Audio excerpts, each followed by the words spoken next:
Maithili school dress వేసుకుని హాల్లో దిగాలుగా నిలబడి ఉన్నారు. వాళ్ళ స్కూల్ బ్యాగ్ పట్టుకుని తండ్రి మల్లేష్ వాళ్ళ దగ్గరికి వచ్చాడు.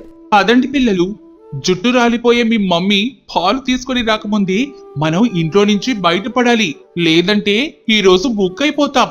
అయిపోతాం కాదు డాడీ, అయ్యాం. ఒక్కసారి మెయిన్ డోర్ వైపు చూడండి అని కొడుకు మోహిత్ చెప్పగానే కంగారు పడుతూ మెయిన్ డోర్ వైపు చూశాడు మల్లేష్. డోర్ క్లోజ్ చేసి లాక్ వేసి ఉంటుంది. వెంటనే చలాకీ ఫేస్ తో మెయిన్ డోర్ క్లోజ్ చేసి లాక్కుంటే బ్యాక్ డోర్ నుంచి వెళ్ళిపోదాం పిల్లలు. మీ మమ్మీ తెలివి బియ్యం గింజంత అయితే నా తెలివి గోధుమ గింజంత. పదండి పిల్లలు, వెనక డోర్ నుంచి వెళ్ళిపోదాం అని అనగానే కూతురు మైథిలి అదోలా చూస్తూ హా, ఓసారి బ్యాక్ డోర్ వైపు లుక్ వేసుకో డాడీ అని చెప్పగానే మరింత కంగారు పడుతూ బ్యాక్ డోర్ వైపు చూశాడు. ఆ డోర్ క్లోజ్ చేసి లాక్కుంటుంది. అది చూసి మల్లేష్ కూడా గాలి తీసిన బెలూన్లా అయిపోయాడు. పిల్లలతో పాటు దిగులుగా ముఖం పెట్టి మనకి ఈ రోజు మీ మమ్మీ చుట్టుపడిన పాలు తాగాలని రాసి పెట్టినట్టుంది అని అనుకుంటూ ఉండగా పాలున్న 3 గ్లాసులను ట్రేలో పెట్టుకొని చలాకీగా వాళ్ళ దగ్గరికి వచ్చింది చంద్రకాంతం. పిల్లలు, ఈ రోజు నా నుంచి పాలు తాకుండా తప్పించుకోలేరు అని భార్య చంద్రకాంతం అనగానే మల్లేష్ కు హుషారుతనం వచ్చింది. సంతోషంగా తలెత్తి ఓహో కాంతం, పాలు పిల్లలకే అన్నమాట, నేను బతికిపోయాను. అంత సీన్ లేదండి, ముగ్గురికి ఉన్నాయి, తీసుకొని తాగండి. చిన్నారి బాబుకి కాంప్లైన్ కలిపిన పాలు, ఇక చిట్టి తల్లికి బూస్ట్ కలిపిన పాలు, ఇక మీకు హార్లిక్స్ కలిపిన పాలు అని చెప్పి ముగ్గురికి పాల గ్లాసులను ఇచ్చింది. అయిష్టంగా ముగ్గురు పాలను చూశారు. ముగ్గురి పాల గ్లాసుల్లో వెంట్రుకలుంటాయి. వాటిని చూసి ముగ్గురు ఒక్కసారిగా ఒకే కంఠంతో ఏం కలిపినా కలపకపోయినా వెంట్రుకలు కలుస్తాయి, ఈ పాలు మాకొద్దు, best of luck next time అని చెప్పి చంద్రకాంతం తీసుకొచ్చిన ట్రేలో గ్లాసుల్ని పెట్టేస్తారు. చంద్రకాంతం ఆ గ్లాసుల్లోకి చూస్తుంది. తల నుండి రాలిపోతున్న జుట్టు వెంట్రుకలుంటాయి. బాధగా పాపం ముఖం పెడుతుంది. అది చూసి పిల్లలకు ఆయనకు జాలేస్తుంది. కాని వెంట్రుకలు పడిన పాలని తాగలేరు కదా, వెంట్రుకలు పడిన ఫుడ్ ని తినలేరు కదా. బాధపడకు కాంతం, నీ చేతి వంట తినే రోజు తప్పకుండా వస్తుంది. ఎప్పుడండి? నేను పోయిన తర్వాత నా పిల్లలకు ఎంతో ఇష్టంగా ఏదో ఒకటి చేస్తాను. అందులో రాలిపోతున్న నా జుట్టు కనపడగానే పాపం పిల్లల ఆకలి చచ్చిపోతుంది, మీ ఆకలి తీరిపోతుంది. ఇలా అయితే ఎలా అండి? నువ్వలా ఫీల్ కావద్దు కాంతం. రాలిపోతున్న నా జుట్టు సమస్య వల్లే కదా అత్త మామయ్యలతో కలిసిమెలిసి ఉండాల్సిన మనం ఇలా వేరు కాపురం పెట్టాల్సి వచ్చింది. పేరుకి వేరు కాపురం. పిల్లలు నేను రోజు అమ్మ వాళ్ళ ఇంటికెళ్ళి అక్కడ తినేసి నీకు తీసుకొస్తున్నాం కదా కాంతం. ఈ వయసులో అత్తామామలకి కోడలిగా నేను చేసి పెట్టాలండి, కానీ ఈ రాలిపోతున్న నా జుట్టు వల్ల అత్తయ్య నాకు చేసి పెడుతుంది. ఏం కాదులే కాంతం, నేను పిల్లల్ని స్కూల్ దగ్గర దిగబెట్టొస్తాను, వచ్చాక మనం మాట్లాడుకుందాం. Bye mummy. Bye mummy, love you మా అని పిల్లలు నవ్వుతూ చెప్పగానే చంద్రకాంతం సంతోషపడుతూ వెళ్లి లాక్ తీస్తుంది. పిల్లలు మల్లేష్ ఇంట్లో నుంచి వెళ్లిపోతారు. బాధగా చంద్రకాంతం కిచెన్ లోకి వెళ్తూ ఉండగా అత్త సూర్యకాంతం వచ్చింది. కోడలా, ఈ జుట్టు రాలిపోయా కోడలా అని పిలవగానే చంద్రకాంతం అత్త సూర్యకాంతాన్ని చూసింది. రెండత్తయ్య, కూర్చోండి. కూర్చుంటానులే గాని పిల్లలు కనబడ్డం లేదు, స్కూల్కి వెళ్ళారా? అవునత్తయ్య, ఇప్పుడే పిల్లల్ని తీసుకుని ఆయన అలా వెళ్లారు, మీరు ఇలా వచ్చారు. చెప్పండి అత్తయ్య, ఏం తీసుకుంటారు? ఏం వద్దులేవే కోడలా. అదేందత్తయ్య, ఎక్కడ నా జుట్టు చూడాల్సి వస్తుందేమోనని భయమా అత్తయ్య? నువ్వు ఏదైనా అనుకో కోడలా, నాకేం బాధ లేదు. ఇప్పుడు నేను వచ్చింది మాత్రం నీ సహాయం కోసం వచ్చానులే. ఏమిటత్తయ్య మీరు మాట్లాడేది? మీకు నేను సహాయం చేయడం ఏంటి? నాకేం అర్థం కావడం లేదు అత్తయ్య.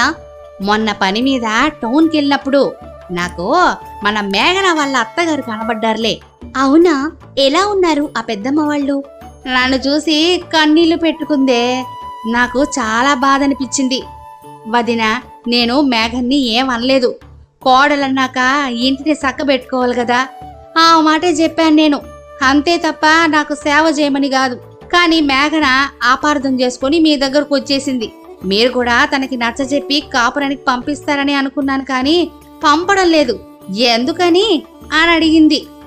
అంటే నా ఆడపడుచు మేఘనకి కోపం వస్తుంది, కానీ జాబ్ చేసే భర్తని, బాగాలేని అత్తయ్యని అలా వదిలిపెట్టి ఎలా వస్తుంది అత్తయ్య? నేనే కనుక అలా చేస్తే మీకు మామయ్యకి ఆయనకి కోపం వస్తుందా రాదా? వస్తుందిలేవే, కాని ఏం చేద్దాం?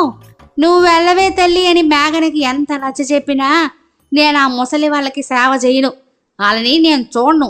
వేరే కాపురం పెడతానని ఆయన నాకు మాట ఇస్తేనే నేను వెళ్తాను.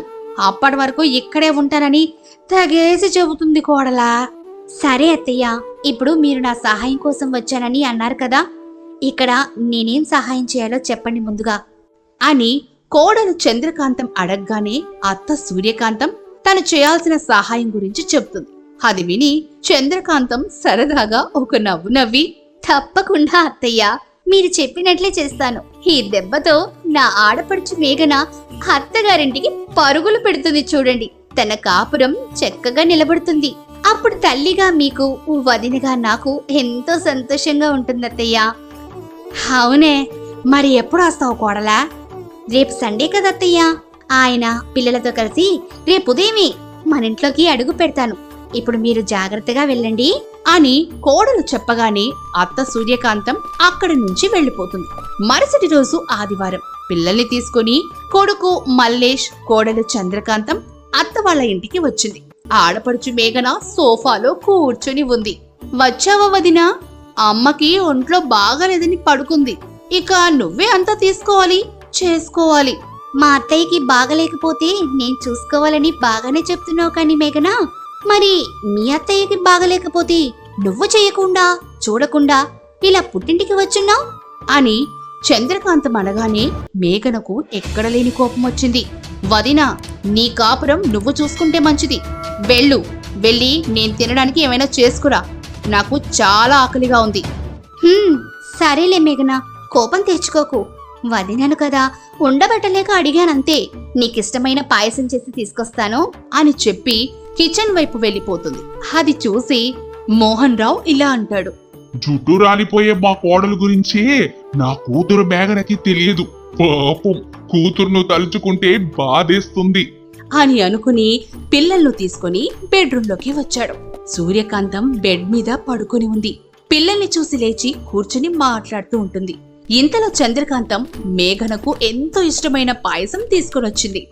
మేఘన, ఇదిగో నీకెంతో ఇష్టమైన పాయసం అంటూ చేతికిచ్చింది. మేఘన అది చూసి సంతోషపడుతూ పాయసం తీసుకొని తినాలనుకుంటుంది. కాని ఆ పాయసం నిండా వెంట్రుకలు కనపడతాయి. చిరాకుగా ముఖం పెట్టి, చిచి, అన్ని వెంట్రుకలే ఉన్నాయి వదినా, చూసుకోలేదా? అయ్యో మేఘన, అన్ని వెంట్రుకలే ఉన్నాయా? సారీ మేఘన, చూసుకోలేదు. కొంచెం వెళ్ళి వేరే వేసుకో మేఘన, నేను అత్తయ్య దగ్గరికి వెళ్ళొస్తాను అని చెప్పి చంద్రకాంతం అత్త సూర్యకాంతం ఉన్న గదిలోకి వస్తుంది. సూర్యకాంతం పిల్లలతో ఆడుకుంటూ ఉంటుంది. అత్తయ్య, మీరు చెప్పినట్టుగానే మేఘనకి ఇష్టమైన పాయసం చేశాను. నా జుట్టు అందులో చాలా పడిపోయింది పాపం. పాపం లేదు, ఏమీ లేదులే కోడలా, మనం ఏం చేసినా తన కాపురం కోసమే చేస్తున్నాం అని అత్తా కోడళ్ళు మాట్లాడుకుంటూ ఉండగా కిచెన్ లోకి వచ్చిన మేఘన పాయసాన్ని చూసింది. అన్ని వెంట్రుకలే ఉంటాయి. దాంతో వదినా అని గట్టిగా అరిచింది. ఆ పిలుపు విని అత్తా కోడళ్ళు నవ్వుకుంటారు. కూతురి అరుపు మొదలయ్యింది, ఇక చూడు అరుస్తూనే ఉంటది అని అనగానే చంద్రకాంతం నవ్వుకుంటూ ఇప్పుడే వస్తానత్తయ్యా అని చెప్పి అక్కడి నుంచి కిచెన్లోకి వస్తుంది. మేఘన వెంట్రుకలున్న పాయసాన్ని చూపిస్తుంది. అది చూసి ఏం తెలియనట్టుగా, అయ్యయ్యో, ఇలా ఎలా జరిగింది మేఘన? సారీ మేఘన, నీకోసం చికెన్ చేస్తాను, నువ్వెళ్ళి అలా కూర్చో. అలాగే, కనీసం చికెన్ అయినా వెంట్రుకలు పడకుండా చేయవదినా అలాగే మేఘన అని చెప్పగానే మేఘన అక్కడి నుంచి వెళ్ళిపోతుంది. ఒక గంట తర్వాత డైనింగ్ టేబుల్ దగ్గర చంద్రకాంతం నిలబడి, మేఘన, చికెన్ చేశాను, వచ్చి తిను అని చెప్పగానే మేఘన వచ్చి కూర్చుంటుంది. చంద్రకాంతం రైస్ పెడుతుంది. అందులో వెంట్రుకలుంటాయి. చికెన్ వేస్తుంది. అందులోనూ వెంట్రుకలుంటాయి. వాటిని చూడగానే మేఘన అసహ్యంగా ముఖం పెట్టి కోపంగా, అసలు నువ్వు మనిషివేనా? నా గురించి ఏమనుకుంటున్నావు? పాయసంలో వెంట్రుకలు, అన్నంలో వెంట్రుకలు, కూరలో వెంట్రుకలు, ఇలా తింటున్న ప్రతి దానిలో నీ వెంట్రుకలు కనపడుతున్నాయి వదినా. నువ్వు మాకొద్దు, అసలు ఏం వద్దు. నీ పుట్టింటికి నువ్వు వెళ్ళిపో. ఇది మరీ బాగుంది. నేను నా పుట్టింటికి ఎందుకు పోతాను? నేను ఇక్కడే ఉంటాను. నేను ఈ ఇంటి కోడలిని. ఇప్పుడు నువ్వు అతిథివి, నువ్వే నీ ఇంటికెళ్ళు అని గట్టిగా చెప్తుంది. దాంతో ఇద్దరికి వాదన జరుగుతుంది. అప్పుడు సూర్యకాంతం కలగజేసుకుని, మేఘన, చంద్రకాంతం ఈ ఇంటి కోడలు, ఎక్కడికి వెళ్ళదు, ఇక్కడే ఉంటుంది. తనకి జుట్టురాలి సమస్య ఉంది. ఏదో నేను బాగలేక రమ్మని చెప్తే నా అత్తయ్య మావయ్య బాగుండాలని నా కోడలు వచ్చింది. నువ్వు వెళ్ళాలనుకుంటే నీ అత్తగారింటికెళ్ళు అని తెగేసి చెప్పడంతో అప్పుడు అర్థమవుతుంది మేఘనకి, నా అనుకున్న వాళ్ళు ఎప్పటికీ పుట్టింటి వాళ్ళు కాదు, అత్తింటి వాళ్ళేనని అర్థం చేసుకుని అక్కడి నుంచి వెళ్ళిపోతుంది. జుట్టురాలి సమస్యతో కూతురు జీవితాన్ని సరిదిద్దిన కోడలు చంద్రకాంతాన్ని మెచ్చుకుంటారు. అందరూ కలిసిమెలిసి అప్పటినుంచి ఉంటారు. Tota Magic TV. Please like, share and subscribe my channel.